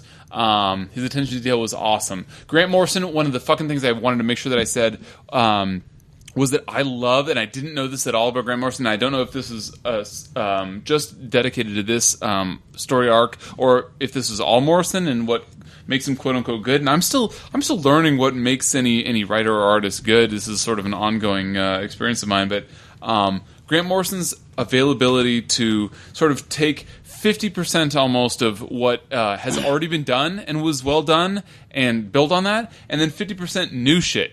So in this, 50% of the story was totally original and 50% of the shit was already invented and he made his own spin on it, and that sort of amalgamated into a great story. With X-Men, 50% of it, like, for example, the Cassandra Nova and the Genosha massacre, like, the Genosha thing, that was already done, and that 50% was already there for him, but the Cassandra Nova thing was 100% him. Okay. And he took, like, 50% of each and amalgamated them into this own, like, random story that creates all this new lore. My favorite part of any comic book is your ability to create new story that becomes great lore. So, like, Claremont, he built on almost nothing that was previously done, so much as he built all new shit. Like, how much do we reference the Shi'ar and the Hellfire Club nowadays? But it was all his original creation, built on existing X-Men lore.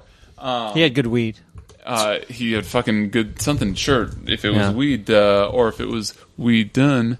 We done. Okay, nerd alert. No, sorry. Anyway, but to the same exact reason why I think Jeff Loeb fails now is that back in the day when he was doing the old Batman stuff of Halloween, and what was the other fucking one he did? Hush and Haunted Nights. Hush. It was 100% not new shit, but all like built on already existing lore.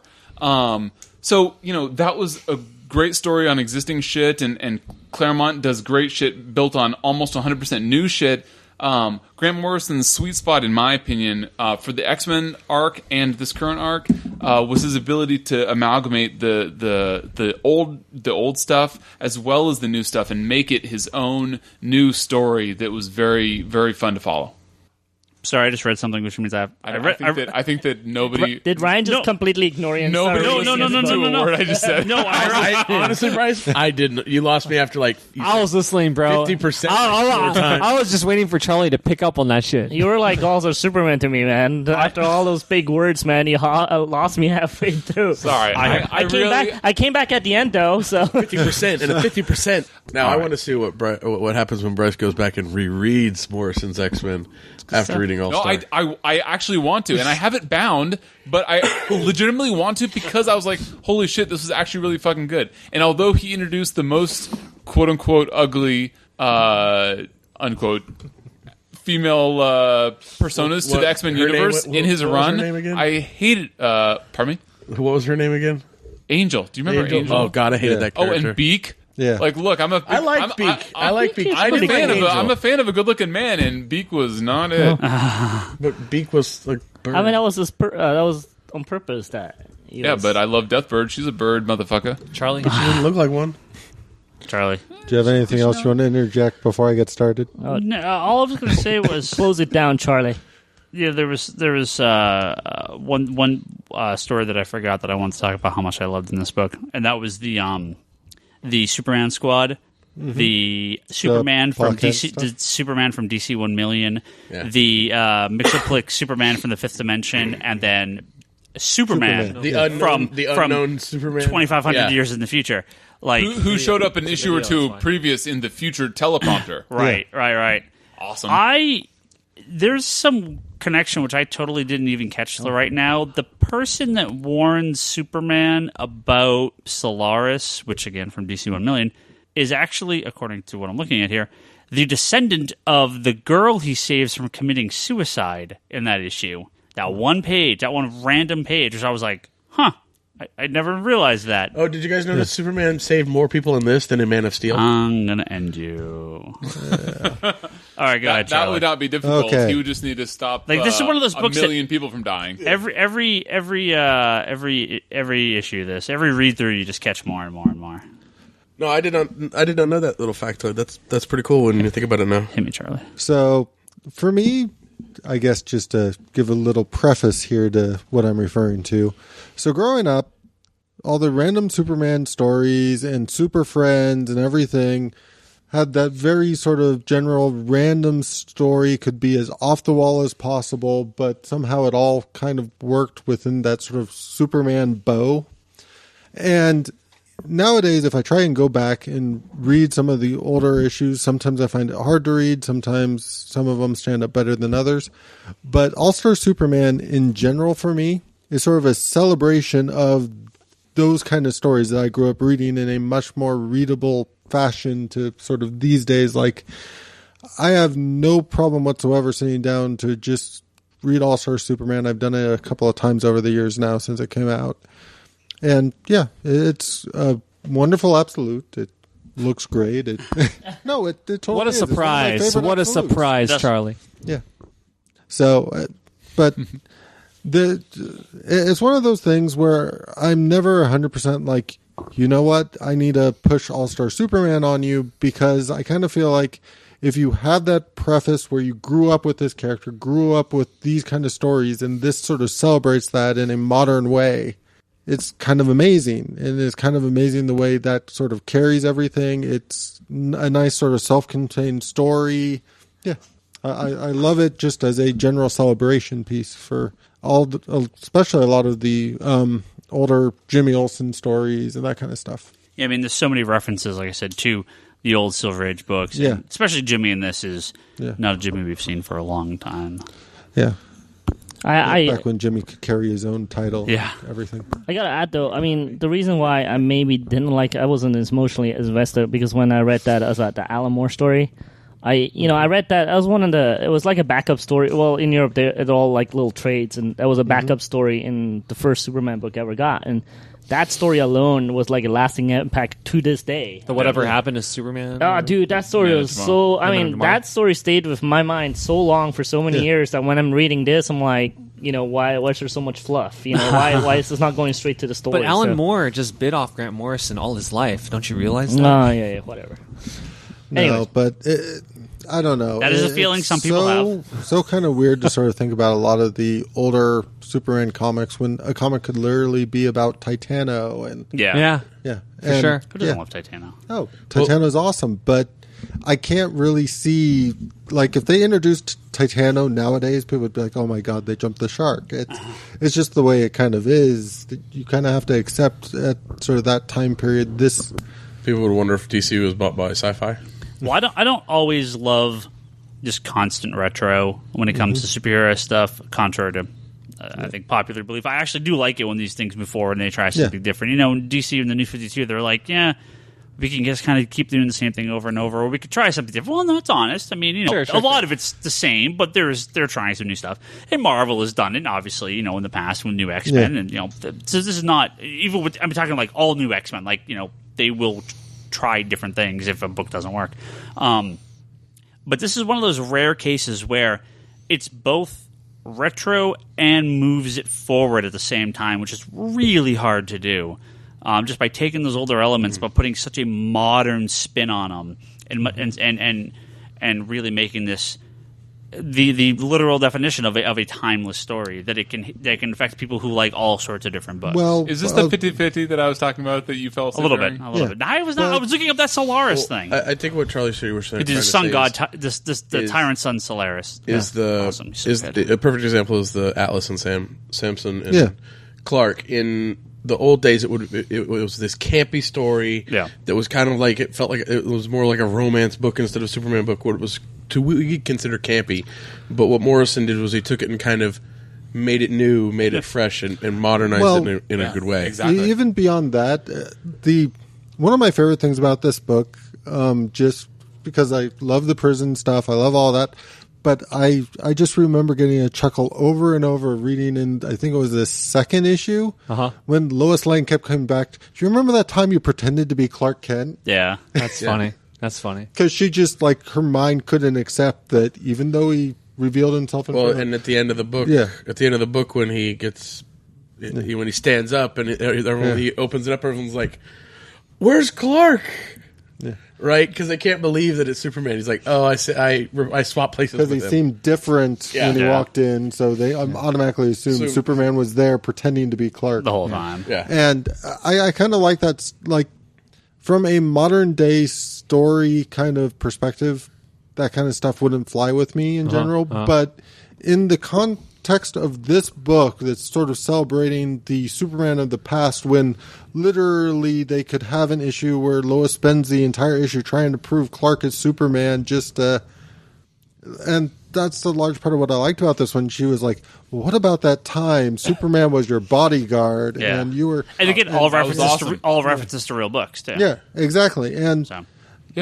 to me, that, like, it's literally like they, instead of looking at where Superman went with sort of modern day comics, it's like you literally plucked that Superman character and those characters from the Golden Age and Silver Age, and this is where those stories went. Much like the Black Case book, which was a trade DC put out when Grant Morrison was writing Batman. Yeah. That was hey, all the weird shit he's referencing in Batman, here are the reprints of the real issues. All source material. I'm surprised, like with the Zernar Batman, it's like the first appearance of Batmite. It's good shit. You'll actually appreciate it after reading it. All the Zernar Batman stuff, all these old school stories. It was like 101 Ways, the Night Robin dies. I can't remember what the League of Batman, all the League of Batman stuff.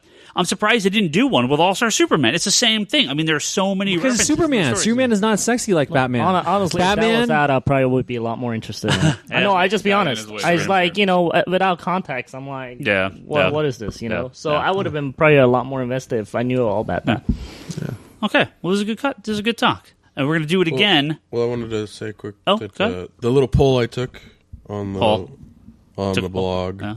I've had 15 people who voted. Thank you for voting. Whoa. Is this your choice? No. This is I'm gonna have a poll on my blog. People can vote on the selection. Because you don't get to announce it until next week. Is all I'm saying. Is that correct? No, I'm gonna give it tonight. This is something different, and we're just gonna do it at the end of the episode for the next one. So it is happening this episode. Yeah, it's fine. So 13 people liked it. One person didn't, and one person was indifferent. I'm sure it's Panzer Faust. Peter Panzer Faust. Wow. That's an awesome book. It is an awesome book. So thank you for voting. Sorry for those people on the phones. You have to look at the web version to find the poll.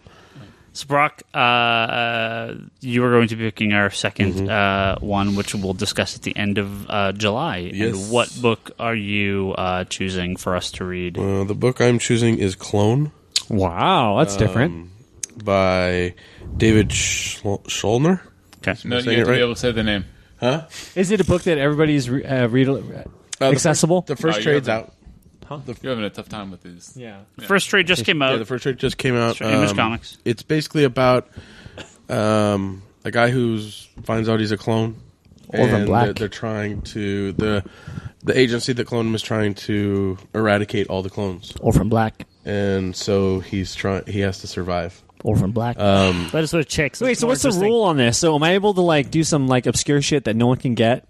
Yeah, you could write a comic book called Omar's Penis and then put this out independently. I'm just curious. I'm not hating on you. No, Clone is new. It's a new only series. on I've seen it. I've seen it. Yeah. So do I have to Amazon this motherfucker, or do you have it back here? We'll have I've never copies even in the heard store. of this We'll have thing. copies in the store. If you choose Miracle Man, I suppose you can. It's going to be really annoying, but try to choose. Everybody's going to bootleg off the Try internet. to choose stuff that's accessible to most people. So I can't. I'm I sure can't it's pick great, I just have never even heard of it. So I can't pick Jane Man Comics. I'm going to make everybody read J-Man's my fucking manga. Nope, never heard of it.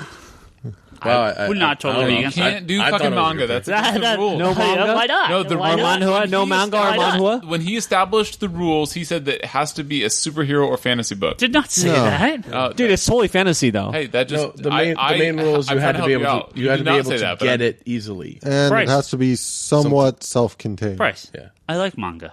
I have no so, problem. So if do you pick I, manga. but I'm saying Don't- he's trying to fucking rib you. He's trying to I'm gonna fucking pick something you'll never even hear about, Ryan. Well, that's the whole point, right? Don't pick the first volume of Naruto, but No, but isn't this the point, though? You want to get people to read that a one basic joke? I don't know. Yeah, understand but Naruto. it still You needs want me to to read be fucking All-Star Superman? Naruto's Yeah, that's the some commercial shit. I would prefer. I mean, the point of this is to be mostly self-contained. If there are first volumes, that's fine. Look, but can I easily get access to Clone Yes, or whatever the yes. fuck The this is trade called? paperback just came out. Just No came out problem. 2 weeks ago. Then I'm very excited. Everybody's And going to read fucking that's my Slam Dunk. pick, so. I can't. It's really good. The art's amazing in it. How many issues are we reading, Brock? You'll be reading 5.